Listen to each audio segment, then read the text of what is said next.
connecting to our inner truth, an accident on the German autobahn, and ontological shock. All this and more right now. The Remarkable People Podcast. Check it out.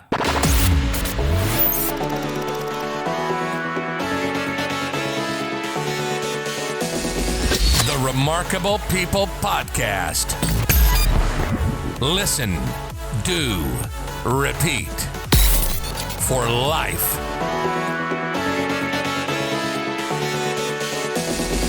The Remarkable People Podcast. Hello, friends. Welcome to this week's episode of the Remarkable People Podcast, the Chris Cirak story. This week, you're going to hear from Chris, who's an author, a coach, a podcaster, and he is a great help to people healing from the inside out. He talks to us today about listening to the Holy Ghost inside of us, the inner truth. And we talk about his journey, how he learned this along the way. There were catalysts, and how, he was stuck at one point for 2 hours in a crunched up Ford Escort with a 18-wheel truck on top of him, right? Well, it's on fire. So he had a physical catalyst that helped him out, but there is just listening to this episode could be the catalyst. It could be a paradigm shift a week from now, but this episode will help you get ready for that so you know what to do, how to embrace it, and how to act on it. Because we don't want to just be hearers of the word, right? We want to be doers. So check out this great episode with our friend Chris, and let's also be thankful for our sponsor today. My Pillow has sponsored the Remarkable People Podcast this season, and they give you a remarkable code, up to 80% off everything you buy at their store. So over 250 products on their website, and whether you call in on the phone, go to their website, when you order anything at mypillow.com with promo code Remarkable, pillows, sheets, slippers, bedspreads, physical beds that move up and down, anything you order up to 80% just by using promo code Remarkable. And then you're not only saving a ton of money on whether it's a Thanksgiving, Christmas, Black Friday, Cyber Money, New Year's Eve gift, whatever it is, you're not only saving a ton of money on quality American products, but you're also helping an employee-owned business in My Pillow, and you're helping the Remarkable People Podcast. So it's a win-win-win for everybody. So at this time, get out your pens and paper, get ready for a great episode with our friend Chris, and don't just take notes, but use the notes, apply the notes, reach out to Chris and I, continue the conversation. We want to help you. We want to see you have the most beautiful, thriving life possible. And if you need Chris's help, reach out to him. If you need my help, reach out to me. Share this episode and all our episodes with your friends and family so we can be the best we can be on this life, in this life, on this world, and more importantly, in eternity to come.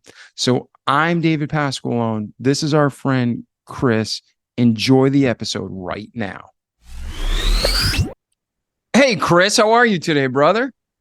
I'm fantastic, David. Thanks for having me on. Oh, it's an honor and a pleasure. And I just told our listeners a little bit about you, but I hope they understand you are in Bali right now. Is that correct? I am. It's the other side of the world. It's pretty amazing, though. Yeah, we're going to hear more about that in a second. But ladies and gentlemen, Chris not only has a remarkable story that you're about to hear, but he's waited over 9 months to share his story with you just to help. And then on top of it, he woke up at 4 o'clock so he could be at 4:30 a.m. right now, his time, to bring you his story. So get out a pen and paper and know that this is going to be great. And Chris, I know you're going to drop a lot of gold nuggets along the way that people can grow with, take and apply immediately to their life and grow with. But if there's one truth you want to communicate, one point that if people listen to this entire episode, they can be guaranteed they can walk away with to be a better human, what's that one truth you want to communicate today? Well, that would be to connect to your inner truth. It's a solid, rock solid knowing that comes from within. It's very different from the mental truth that relies on external comparison and constant validation. And that one kind of drives us crazy. But the inner knowing, the inner truth, that's where it's at. Beautiful. So we'll talk about what the definition of those two are. how the pros and the cons of each are, right? But like you said, focusing on that inner truth. All right. Before we get there, Chris, everything that happened to your life, good, bad, ugly, pretty, and pretty ugly, made you who you are today, bro. Let's start. Where were you born? What was your upbringing like? Mom, dad in the house, orphanage, uncles, aunts. How did you grow up? Brothers, sisters? Where did you begin? Yeah. Well, this lifetime journey began in upstate New York. I had very fortunate to have great loving parents and very supportive, even though we lacked the means. They always made it happen if I showed interest in something. I did have a lot of chaos and tumultuous environments just from being like a military independent global contractor brat, and that led to a lot of ungroundedness and not really feeling like I belong anywhere. And the upside of it was a lot of exposure to different cultures and languages and perspectives. I didn't get indoctrinated into one way of looking at life, but when you're a kid, you don't appreciate that so much. You just want to belong, and you want friends, you want people to stay around and not constantly come and go. And so that was a challenge that really accompanied me into my 30s, really, till I was able to just grow some roots. No, when you were a child, did you have brothers, sisters, or were you moving military brat and it was just you and your parents? I had a younger brother. So much depends on exactly what age and whatever, your stage of evolution and maturation is. And the times that we moved were easy on my brother, and they were extremely hard on myself. So it does depend on where you are. If you're coming of age and you suddenly have to move again and no one knows you, it's much harder than if you're kind of in a natural transition stage, maybe around 12, where you're kind of stepping into a new chapter of life anyway. So yeah, that was a small family, but very tight. So then you're growing up, you got your mom, dad, brother, moving a lot. You're trying to get that sense of belonging. As you're going through, let's just go from birth to 18, was there anything significant that you want to talk about that leads into what you believe and who you are today? Well, the middle and later teenage years were very rough on me. I externalized the sense of not belonging in the way that at least I blamed the world, not myself, which, is still not great, but at least I didn't internalize it as something being wrong with me. I just felt like there wasn't room for me in the world. But those were some tough years, and there was depression and really low thoughts about myself and life. But I got through those, and there were other things as well. Scarcity, as I mentioned before. Both my parents emigrated and really lost everything they had in their war-torn countries to come to the States, and there was just a sense of fear and lack and losing everything. It could all be gone from one moment to the next, which they experienced. That was real for them. And growing up in that kind of bubble, I had to work hard to work through that as well. I remember my mom getting a parking ticket, and that, ate up that week's budget for groceries, and watching her cry. And that was just no fun to be around such fragility. And later on, I had to work through that on my own and get out of that scarcity consciousness and do and build and create and own and just to heal myself and heal the generations, because a lot of this is stuff that we're just imprinted with. And so then we though sometimes we call ourselves black sheeps of whatever environment, family that we grow up in, but that's our purpose, is to break the patterns. Yeah. And going to that, when there's one race, the human race, and all men are equal, but culturally, every nation has a slightly different, way they view the world. What was your parents' background? Where did they come from to America? Yeah. So my dad's side was, communist Yugoslavia. And I would go there as a kid, and it would be a very different environment than my mom's Czech German background, which was more, socialist Commonwealth environment, and then I'd return to the States and be more of a capitalistic society. And so I'd have this three-pronged exposure, all the time, every year, and visiting family and so forth. And the circumstances were very different, and the economic fortunes were very different. So I got to see all of that very young. I was in a war zone, waking up to grenades exploding outside my window, and then some of the nicer sides of just maybe the Commonwealth and healthcare of Europe, and experience that, and then but also the rugged individualism of the US. And I kind of always wish that everyone would get to choose regardless of passport. Yeah. And then what ages were you in the United States? Did you come over at? Well, I mean, I grew up in New York and was up and down the East Coast till around 15, 16. And then a lot of the overseas travel started. Gotcha. But I came back for college and grew some roots. Yeah. Yeah. Well, that's actually, it's just a different perspective if you're a child or a teenager or an adult. So that's really interesting. Now, obviously, every listener, we have listeners from all over the world, all different backgrounds and cultures. But you mentioned like you struggle with depression, and you struggled with just when you were a teenager feeling like you belonged. Looking back, talking to your 15-year-old self, or talking to our listeners who might still feel that way at 45, what advice do you have for them that helped you work through and overcome that?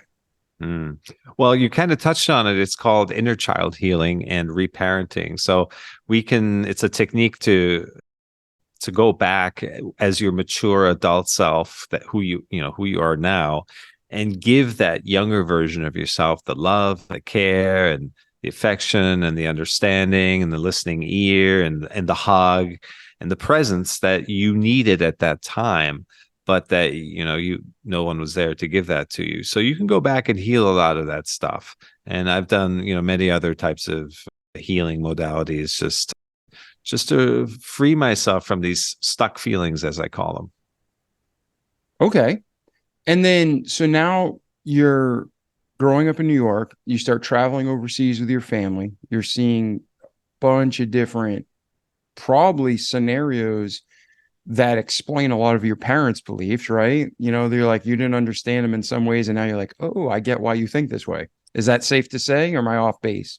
Oh, absolutely. I mean, my dad was completely cut off from his family for the rest of his life. Was not allowed to get on the phone. The line would get cut. Mail was censored, or if it even arrived, he never got to speak to any family members again. And that was hard to see and be around. And I remember being a kid when the news came that his father had passed, and he couldn't even hear that directly. Somebody had to tell somebody so that he could hear the news. And those are tough times to be around, and that was just a generation ago. So, and there's continued injustice in the world today as well. So this stuff the trauma gets passed along and along. And I had to do a lot of healing, even just very recently, to heal the lineage. Essentially, you can go back and heal your ancestors, and just because it does impact you, it comes through to you. Okay. So then when we might get into this in the episode as we go down. So let's just continue your story. So you're traveling, you're in your teens. You said you come back for college. Where does Chris's life go from there? Well, like I said before, I wish everyone could just have a choice to figure out what works for them at whatever time in life. I was really not built for kind of Commonwealth Europe. I was individualized enough and had entrepreneurial desires and dreams, and I was just a go-getter and not so much credentialized academic or something like that. And what was another incident that was really tough is that I got into a severe car accident on the German autobahn. I was stuck in a flaming wreck for 2.5 hours and airlifted to hospital and so forth. And I miraculously just walked away, but it did impact the timing on a lot of things. I was under medical observation for a long time for internal injuries or psychological trauma, and it just kind of put a stop for a while.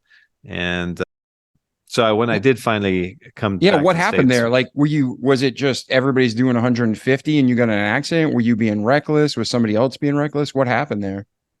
no, it was a hot day, and a truck driver either fainted or possibly overworked, but regardless, just hit me head on, rolled me up like a sardine can in my 85 Ford Escort.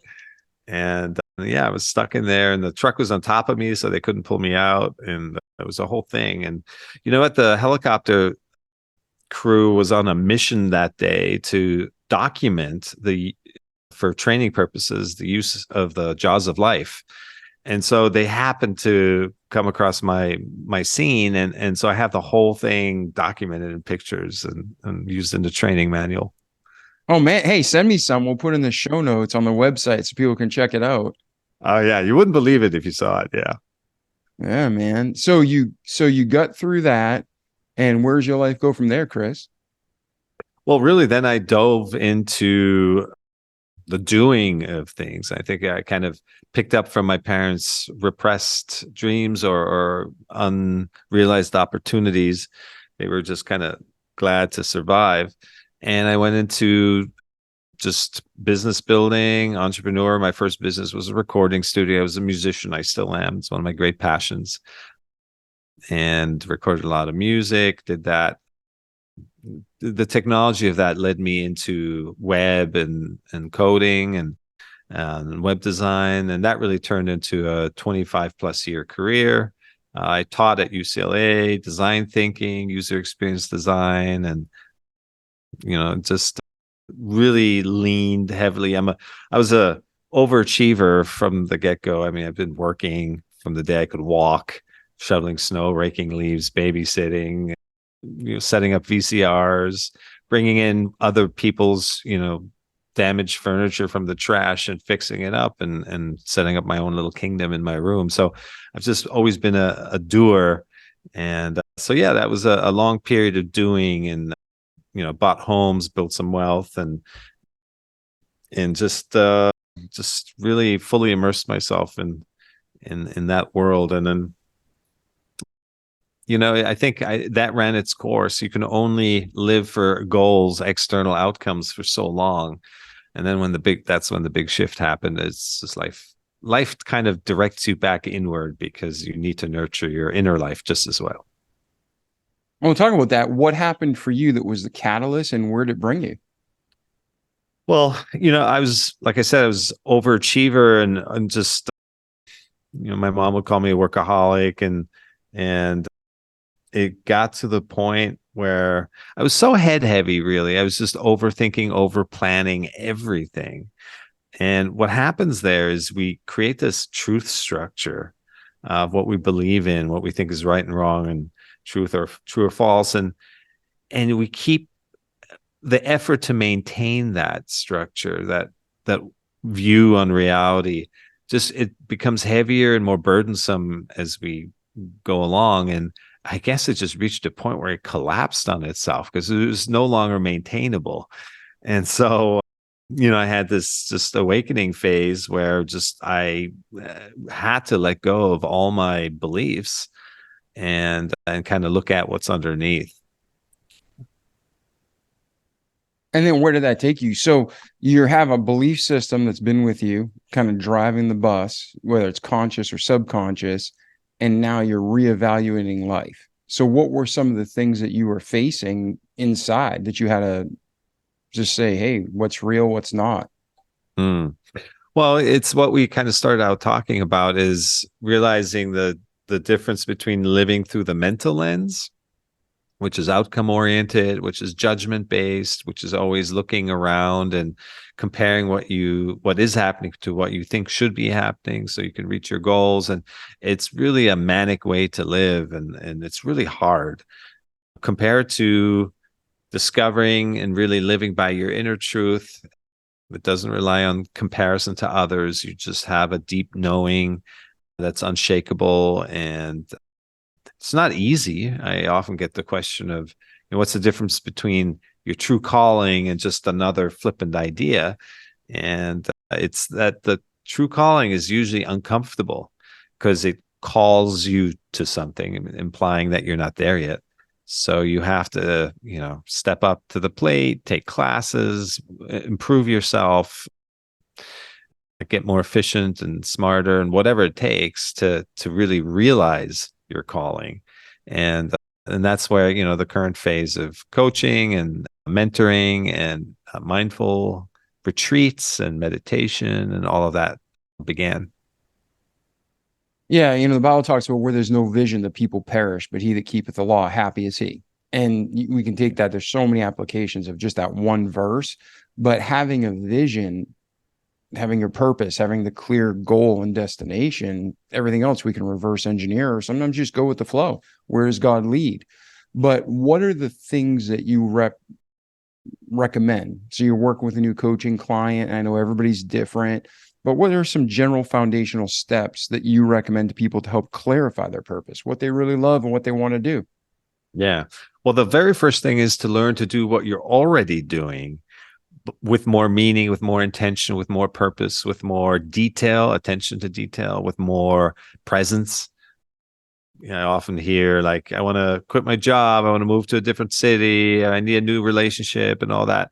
Well, first improve the way you engage with the current environment and make sure that you're not robbing yourself of what's there, because what's there could be amazing. It's just your approach, your presence and your attitude towards it are, there's a shortcoming there, or there could be some growth opportunities there that are being asked of you.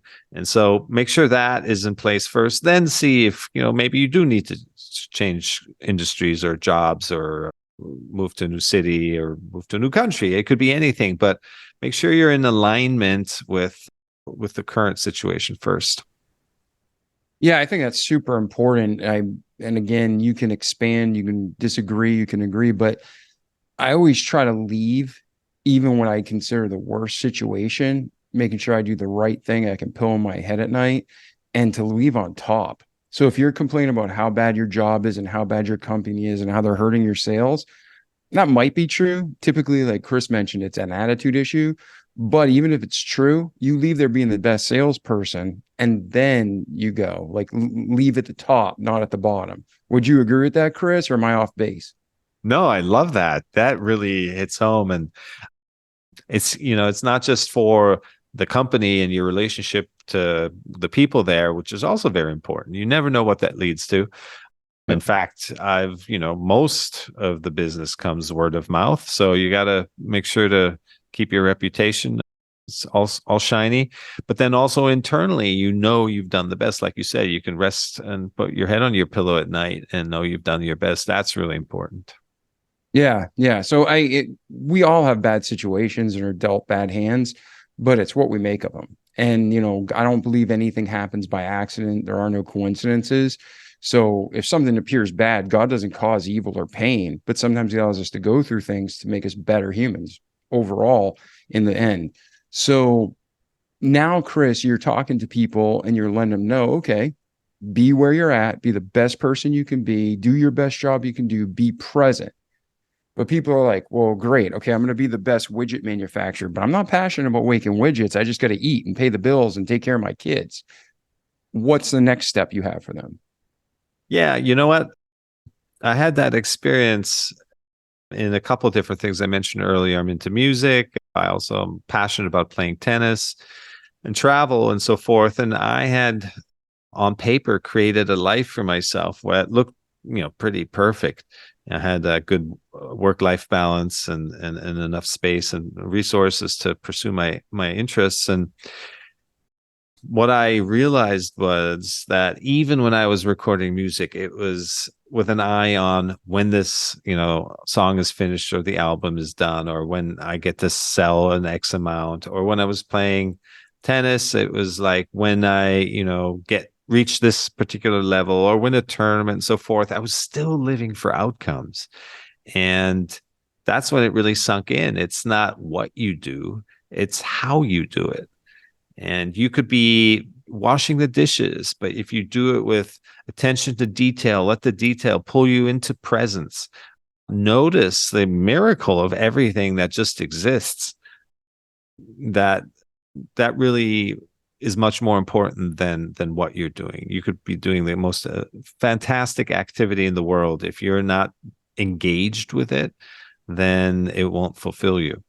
So that's really the lesson there, is to do everything with more meaning and intention and purpose. So now, where did this lead you? So you're having this discussion with yourself.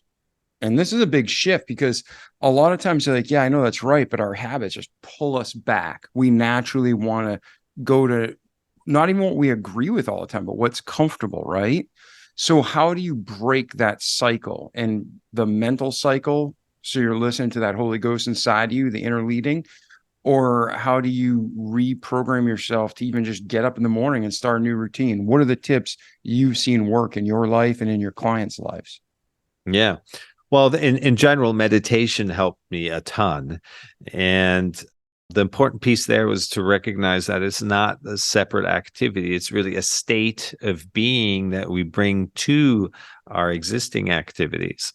And so when I started noticing, the opportunities that happen all throughout the day, somebody shows up late for a meeting. Well, that's a couple minutes that, instead of being angry at them, you use that time to notice the decor, look around, stop to smell the roses, quite literally, and or focus on your breath for 30 seconds. These things can have a huge impact.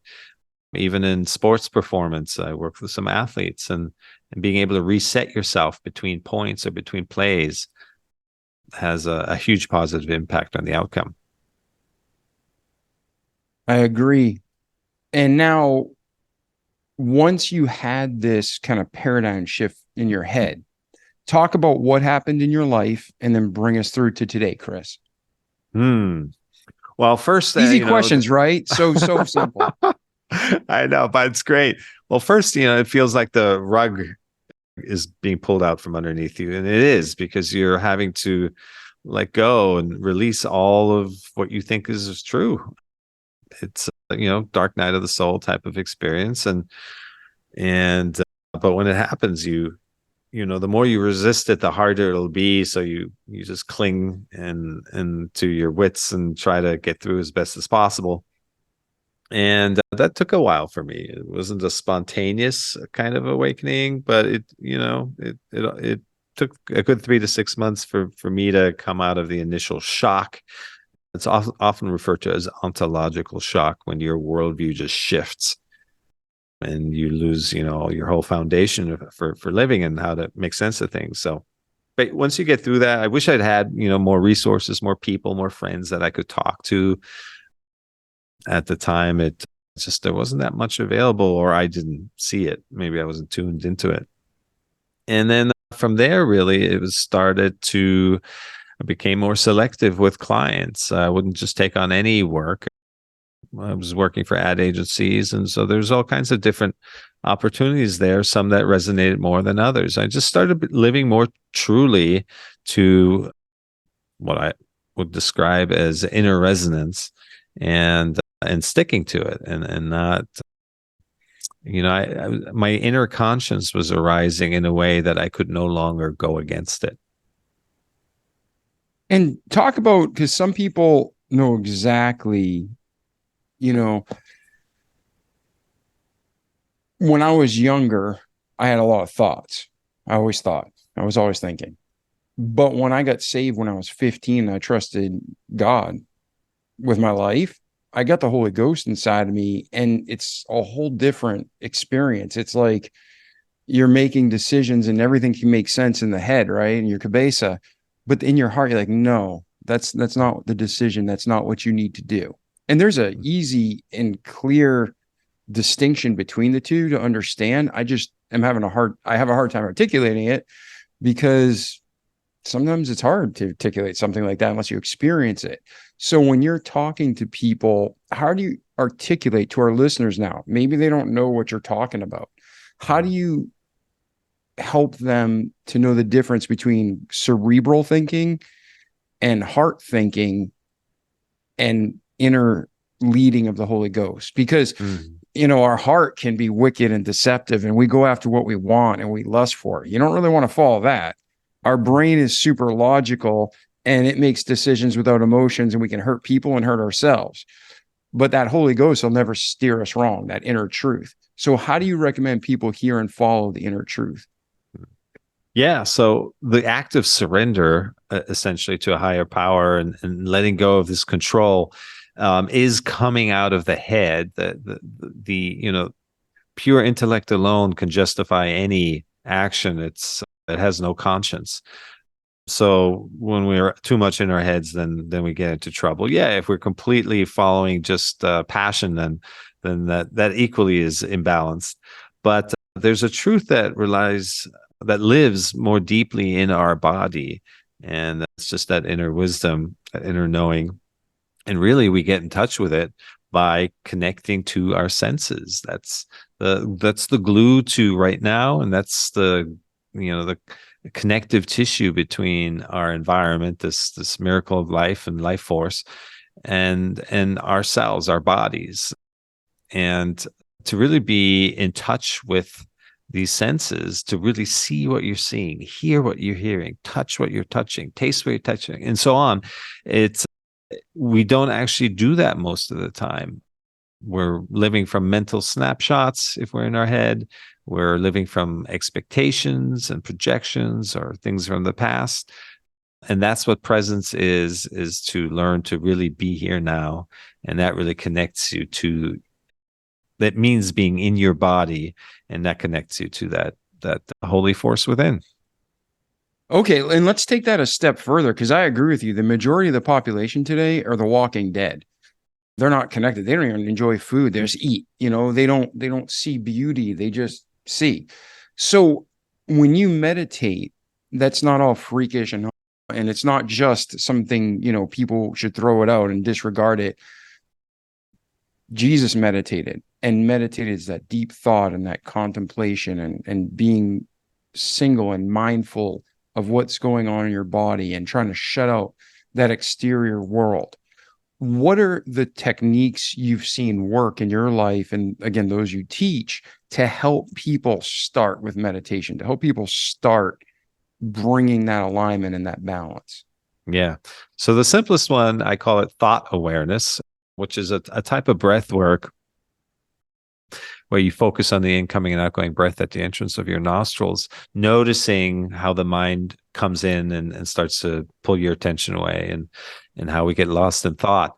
And we spend most of our day, 50 to 70% of our time, lost in thought and thinking about things that aren't relevant to what we're doing. So if you think about it, we spend, so much effort on health and longevity, and we want a good quality life. Yet, more than half of that time, we're not actually here. We're just in some rabbit hole. So we can regain essentially a lot of life to be lived, a lot of real time, and by learning to come out of this kind of addictive thinking, this monkey mind. And so it just takes practice, like going to the gym. You start to build an awareness muscle around your thoughts so that you don't get pulled into every thought, reacting to every thought, engaging with every thought, because every thought carries a charge, positive or negative. If you give your attention to it, it then owns you. You become the thought. So if you're giving your life force attention to every thought that comes along, it starts to weigh you down. And so just some thought awareness. And I also teach the same thing when it comes to body feelings. So through body scanning, you can start to observe your feelings and learn to feel them fully and come out of reactivity to it all. All right. So now, from your birth to today, is there anything significant that we missed in your life? Is there anything you specifically want to talk about? Is there anything that has happened before we transition the show into where's Chris today and where are you heading in the future? Well, I'd say that I was just talking to somebody about this the other day, how we can't regret anything. Everything happened because of who we were at that moment in time. There's no sense in going back and wanting things to be different or hindsight, and certainly no, guilt. Life is always a mirror. The person standing next to us could be witnessing the same situation and they have a completely different take on it. So we're really only just experiencing ourselves. And as such, our life as it's unfolded, usually not the way we planned it, but that's why life is so interesting and it's an adventure, is something to be accepted and embraced and really, reflected on. What were the lessons? How did this grow me? Like you said before, growth is uncomfortable. That's the definition of growth. And it has to kind of be there for that healthy tension to exist. But embrace your learnings and your situations, and they made you who you are today. Yeah, I think that's great advice. And it's in every area. It's doesn't matter. It's physical, mental, spiritual, emotional, financial. Growth is painful sometimes. Growth is tiring. Growth is, it's easier to lay on the couch than it is to do push-ups, right? So it's just, you got to do it. You got to take that effort. You got to be a doer. All right. Well, Chris, two things. One is, you don't know if you don't know. So is there anything I should be asking you? Like, Dave, I'm the expert at this and you haven't even mentioned it. Is there anything we haven't discussed that you want to discuss before we transfer into where you are today and where you're heading? I think it's maybe just the sense of time, which drives this urgency that we're always living for the next moment. I think that's one of the great benefits of meditation that I found. It just fades into the background. You no longer live by beginnings and endings. The fear of, things ending, it subsides, and that includes your fear of death. And so there's some great benefits to come out of this kind of small, anxious place that we're in when we're in our heads, and to surrender, learn to surrender to a higher power. Amen to that. I mean, God is the king, right? Surrender to him and your life's only better. So we might have trials, challenges, but it's always going to end well. So where's Chris today and where's he headed, brother? All right. Well, today I'm basically designing, writing books, designing programs, and teaching in ways that I wish I'd had access to and discovered when I was going through some tough times. And it's in the books that I write. They're very bite-sized, and you don't even have to read it front to back. You can just jump into chapters of whatever you're dealing with in life. I organize retreats where we live life to the fullest. It's mindfulness, it's breath work, it's yoga, but it's activities, excursions, it's cooking classes, it's senses, it's nature, river rafting. I mean, lots of great stuff. So I enjoy those a lot. And then I speak at, conventions and keynotes and wherever people come together for health and mental health, physical well-being, and spiritual well-being. Beautiful. Now, I've never been to Bali, but I have heard it's off the chain gorgeous. And you're there right now. Are you there for vacation? Are you there for a retreat? Are you there for a speaking engagement? What's taking you to Bali? Yeah, so I came here in 2019 and loved it. Thought I'd come back for sure. And then I came back for a teacher training last year, and within a couple of hours of landing, I just got the message that I'm staying here. And so I listened and made it happen. Beautiful. So you live there year round. I thought you were just traveling through. No, it's my headquarters. Oh, gorgeous, gorgeous. So, all right, well, let's do this. If somebody wants to learn more, buy your books, set up for coaching, just continue the conversation with you, what's your website, social media, best way to reach you? What's just the lowdown? We'll put this all in the show notes, but if somebody's listening, what's the best way to connect with you, Chris? Yeah, you can always visit my website for the latest. It's cirak.com. That's CIRAK.com. And everywhere on social media at Chris Cirak. Awesome. Awesome, my friend. Well, I really appreciate you being with us today, Chris. Ladies and gentlemen, like, Chris and I have talked about, like you've heard in multiple episodes of the podcast, like our slogan says, more importantly, the Bible says, don't just listen to great advice, do it, repeat it each day so you can have a great life in this world and more importantly for eternity to come. So I'm David Pasqualone. This was our friend, Chris Cirak. Chris, thank you again for being here, brother. Thanks, David. Such a pleasure. Thank you so much. Yes. And ladies and gentlemen, reach out to Chris, check out the show notes, and keep in touch. Let Chris know, let myself know how this episode's impacted your life, and share with your friends and family. We're not trying to be famous, but we're trying to make an impact that's positive for your help and God's glory. See you in the next episode. And thank you again, Chris. Thanks, David. The Remarkable People Podcast. Check it out.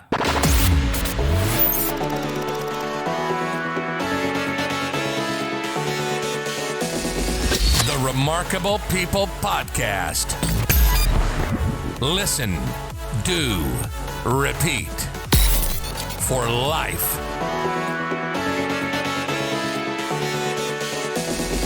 The Remarkable People Podcast.